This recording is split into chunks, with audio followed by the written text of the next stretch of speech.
It can absolutely lead to depression and feeling like there's no point to life if you're not even going to be able to live it the way that you want. So very important chakra for you to be aware of and to know when it's out of balance and to pay attention to and give love to whenever it's calling out to you.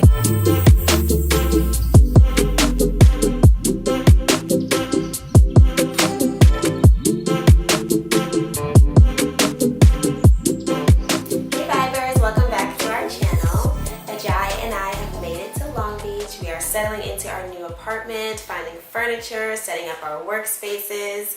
Today I want to talk to you guys about grounding and healing your base chakra.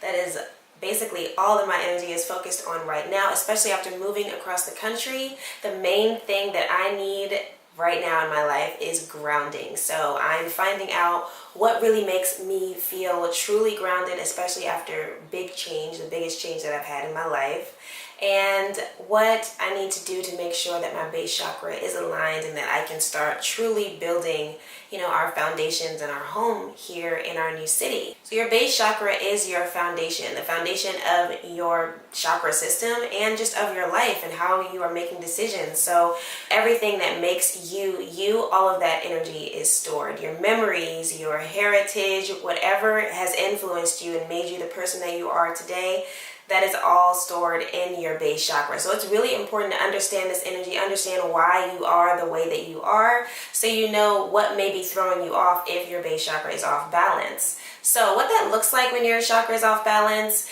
is, being easily manipulated, not standing firm in your truth, not knowing who you are, not knowing why you are making certain decisions. Then it's very easy to be manipulated or influenced by other people who do have that strong energy and are maybe even unknowingly or knowingly dragging you along, forcing you into situations that you don't necessarily want to be in. So if you've ever just, sat and thought about, why am I in this relationship? How did I end up here? How did I end up in this job that I don't want to be in? How did I end up in this relationship I don't want to be in? How did I end up being this person who allows others to treat me in a way that I don't want to be treated? Any of those resonate with you or anything like that, then your base chakra is definitely where you want to start focusing your healing exercises and energy. Your base chakra covers health, survival, your career and what you do in life and the choices that you make in life that build your foundations, that make your life what it is. So health and food also have to do with your base chakra, the foods that you eat, how you're taking care of your body. It also covers how well you are able to focus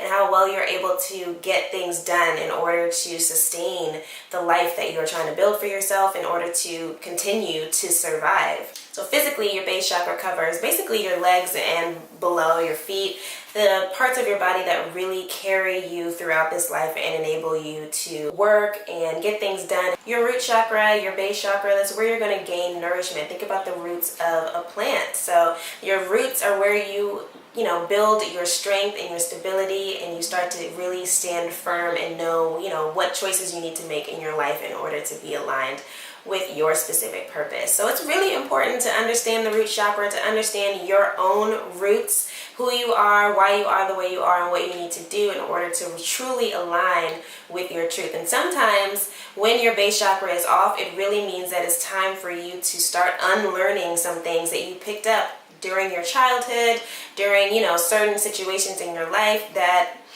created this person that you maybe don't want to be anymore, that doesn't truly align with who you are. So a lot of base chakra alignment and cleansing and healing has to do with unlearning a lot of beliefs that keep you stuck in the wrong lane. When your base chakra is off, you're basically, you're not at your center. You have a loss of center. It's very easy for you to be swayed this way or that way and to not really feel like you are planted firmly in the life that you're supposed to be in. It can absolutely lead to depression and feeling like there's no point to life if you're not even going to be able to live it the way that you want. So very important chakra for you to be aware of and to know when it's out of balance and to pay attention to and give love to whenever it's calling out to you. So we've done a few chakra videos already. We've done the solar plexus and we've also done the throat chakra. And I want to point out that we are doing these out of order because we are doing them in the order that they come to us, in the order that we feel that we need to address them. And so that's exactly how chakra healing, you address your chakras, you address your healing in the way that it comes to you. So maybe you feel pretty aligned in, being able to come up with ideas in your higher level chakras and being aligned there, but you really need some grounding. You really need to feel your feet planted firmly in the earth and firmly in whatever new idea or new situation that you are walking into in your life. So if you're feeling kind of like a puppet, like you're not pulling the own strings in your life, then base chakra healing is definitely where you want to focus your attention. For me, with this move, I definitely understand that I need grounding because I keep running through random things in my head that I need to do, and I'm forgetting a lot of things that I need to do as well. So I'm getting a lot of stuff done on one end, and then there's other areas that are kind of suffering because I'm not, writing everything down and really sticking to my routines that keep me grounded and keep me getting things done, keep me aligned with all of the things that I want to do that I know in my head. So journaling is one thing that can really help you stay grounded, help you get all of the ideas out of your head and onto paper and into your reality so you can look at them and face them one by one. Grounding is really all about bringing your mind back to the body, bringing your body back to the earth, back to the present moment, here and now, so that you can deal with whatever you need to deal with, face to face. So yoga is something that also really helps me feel more grounded. The first time that I actually did yoga in my apartment, I had aches and pains everywhere. My chest was tight. Basically, every single one of my chakras had an issue. I was having headaches. Even at one point, I had a sore throat one day, so all of my chakras were kind of calling out for alignment. And I did some yoga. I came back to my body, came back to my center, and I was able to find some silence and really listen to the needs of my body and stretch out the areas that need to be stretched out. I love intuitive stretching.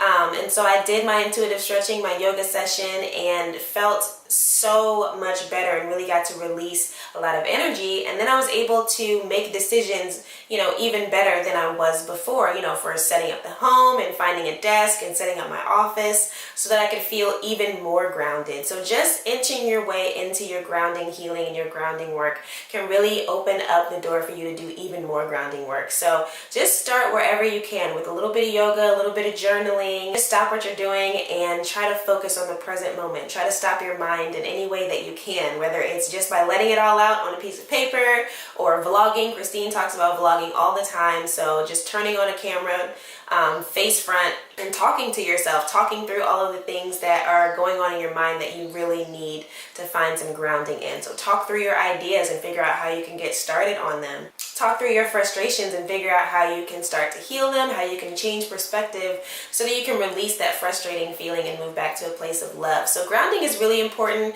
and whatever grounding exercise you choose, it's really up to you, up to what you need, and up to why you need grounding. So consider all of these things and figure out something that makes you really feel firmly planted in the earth in the present moment. It's all about being present, about coming back to your body. Your mind goes in so many different directions. You're imagining things, you're coming up with ideas and trying to call things into your life and manifest things, but it's important to bring those things to the earth, to the present moment, and start to take action on them. So whatever it is that helps you do that. For me personally, it's making lists. I'm a Sagittarius sun and a Pisces moon, so my head is all the way out there, just completely astro, celestial, all kinds of just dreaming up things. I have very vivid dreams, so it's very easy for me to be way too caught up in my head and not actually making actionable steps to get things done and manifest things in my reality. So I have, obviously manifested plenty of amazing things, but I feel like I could do so much more once I really learn how to stay grounded more consistently and more often. So it's something that I'm personally working on, and I'm sure there's plenty of people out there working on grounding. Very few people are naturally grounded, and I'm especially not naturally grounded. So it's something that I have to work on. Just be honest about it. It's okay. So when you are working through grounding, what you're working towards is really just finding that moment of clarity and stillness. So whatever gets you there is your grounding activity. Some people need to go on a walk to really come back to center. Some people need to do some yoga. Some people need to journal. Some people need to talk to a friend or find their community or cook a really good meal. I mentioned food earlier definitely correlates to the base chakra. So cooking a fresh meal with fresh ingredients, or even just going to a farmer's market or a grocery store and picking things out for your next meal can really be a great grounding experience. So if you're feeling a lot of dis-ease, you're feeling like your life isn't exactly flowing in the way, you keep running into hiccups, then it may be grounding that you actually need. So take a moment, cook for yourself, do whatever you need to do to come back to center and, take a deep breath. Kind of like, I keep thinking of the movie Waiting to Exhale. Just do whatever you need to do to have that nice, relaxing exhale, and then you can get back to, the everyday mundane things. But it's important to take time out and ground yourself. Remember who you are, remember what you want, remember why you're doing what you're doing. And if, you get to a point in your grounding and you realize you're in the wrong path, then it's a beautiful experience because now you know that and you can do something about it. I have my own things that are coming up through my journaling, through my, base chakra healing. As I'm focusing on it, more things are coming out, but they're all personal to me. They're about my own personal childhood and the way that I have been responding to the world and the things that I want to change about myself so that I can be more firmly planted in the things that I want to do and the things that I feel like I'm meant to do. So it's important to do your own research, see what other stories are out there in regards to grounding and the base chakra and feeling more balanced in your life and more firm in your life in the decisions that you're making. See what else is out there so that you can find more tools. I've suggested journaling and yoga and a bunch of other things, and asking yourself really important questions like, why am I doing this? Why am I living the life that I'm living? And am I really happy? Those are really good questions to start with and see where that energy takes you and what you find out about yourself. Thank you for joining me on this Thursday. One day late, I am still recalibrating in my new home, but I will be back to my regularly scheduled programming very, very soon. Bye, Vibers.